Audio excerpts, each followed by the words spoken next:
Wheelchair curling is a growing recreational sport around the world. The sport provides a unique opportunity for people using wheelchairs to play alongside able-bodied curlers or to compete in a dedicated wheelchair game. Curling is one of the most affordable wheelchair sports, as very little equipment is required. You can use your everyday wheelchair, whether power or manual. Ensure your brakes are tight and your wheels are clean before entering the ice area. You will want to cool your tires on the ice by rolling around near the backboards prior to play. You can borrow the delivery stick from the curling club until you decide to purchase your own. The head of the stick slips over the handle of the curling stone when you set up to do your delivery. Warm clothing is a must, with many loose layers of typical winter wear. Wheelchair curlers set their chair in front of the house, usually about 8 to 10 feet back from the hog line. This distance ensures the stone is released from the stick before touching the hog line. When the delivery begins, the stone must be placed within 18 inches of the center line. Both feet must be off the ice and on the footrest of the chair.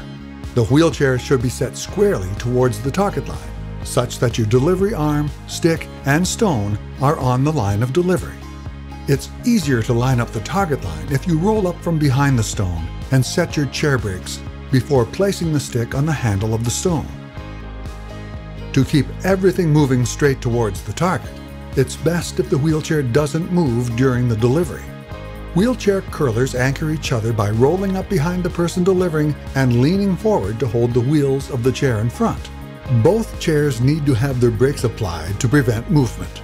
When playing with able-bodied players, a standing person can anchor the chair by putting their foot behind the wheel on the side of the delivery arm and leaning forward to hold the chair with both hands.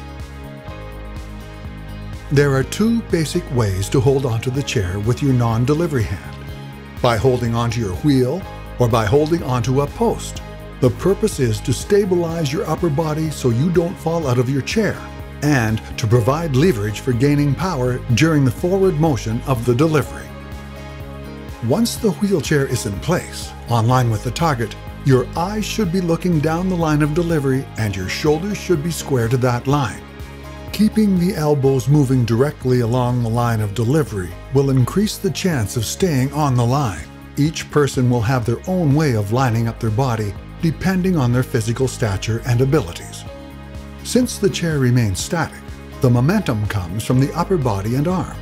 Move the upper body, arm, and stone forward at the same time while gradually turning the lower arm and wrist to apply the rotation. The arm and elbows move straight through to ensure the stick, and therefore the stone, stays on the target until the release. After the release, the stick head points at the target. Grasp the delivery stick near the end with the V of your hand between the thumb and fingers on top of the stick. The handle of the stone will start at approximately an 11 o'clock position or a 1 o'clock position depending on which turn you're throwing. As you release the stone, turn the handle back to 12 o'clock, making sure your thumb and stick are both towards the target.